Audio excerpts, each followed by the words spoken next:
you know, I'm kind of like a feel type trader, so I do a lot of scalping and probing with orders and a lot of trading around. So it's hard to always say like, okay, I'm risking, you know, 30% in this setup from this level to this level, and you know, it's not quite as black and white. Where I'm sure some traders, actually, I sat next to a trader before who would literally just wait for his perfect level and just watch the tape, and then he would just kind of be all in at that point and like risk till whatever, you know, and like that worked for him. So it's, like I said, it's kind of a personal thing. For me, I build in the idea that things might take a couple tries. So if you have, let's say you have like an A setup and it's, you know, you really want to go after that, I might say, okay, I'm going to risk, you know, maybe half my day or 40% of my day on this if it all lines up correctly. But it could take 3 or 4 tries to get that. So I'm not just going to be first try, all in size, and then just give it as much room as, you know, as I can, because I don't think I'm that perfect with my entries. So that's something to think about. You kind of want to leave in room for, you know, a few tries, and that's often it takes more than one try. So part of something that like set me back initially was thinking too much in, okay, I have to risk this much on this play, you know. So instead of saying, okay, here's a good place where I might be able to risk, you know, a certain amount, I think, okay, I have to risk 30% of my stop, and so then I'm risking actually more than the play really called for, because, you know, it might start to give me some signs that it's not going to work, and instead of just cutting it, getting out, I'm like, oh, well, I'm risking 30%, so you give it more room.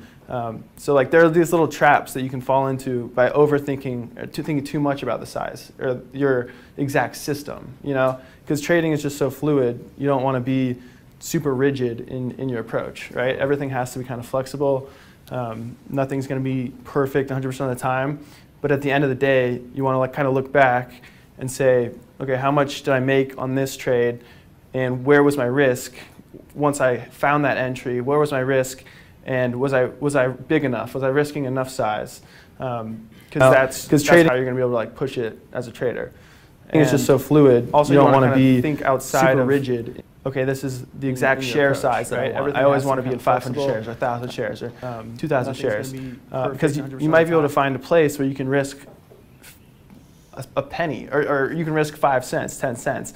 And if you're just thinking, okay, I just want to be in 500 shares, you're just kind of giving away that free risk you had there, you know. So that might be a place where you could be in 5,000 shares, because it was, you know, that was the proper risk right there. So basically, I'm trying to say, you know, there is a certain amount of flexibility to it when you're entering, exiting, and that's kind of individual in terms of figuring out what you like. But obviously, you want to have in your mind those general concepts of, for me, it's like 30%, you know, 30 to 50% on an A setup. Like I said, it kind of varies, and that's, you know, depending on if it's A or like really A plus. B setup, I would say 15%, you know, so I'm kind of trying to think in that around. And then I basically have everything else is like a feeler to me, you know, and to that I don't really want to risk more than like 5%. And you know, that might not seem like a lot, but as you know, size up, exiting, that obviously dollar amount goes up. Individual in terms of, but for me, I do a lot of feeler trades where I might risk 1% or 2%. I'm really not worried about the size at the point when I'm getting into those trades. General concepts of the risk. For me, it's like exact, you know, stop 30%, you know, 30 to 50% on. That's just my my personality. Like I said, other people do it differently, and you guys just have to, you know, depending on if it's experiment with that, figure out really A plus, you know, what kind of works for you guys. B setup. I would. Any questions? 15%. Obviously, feel free to like some kind of jump in if you have anything.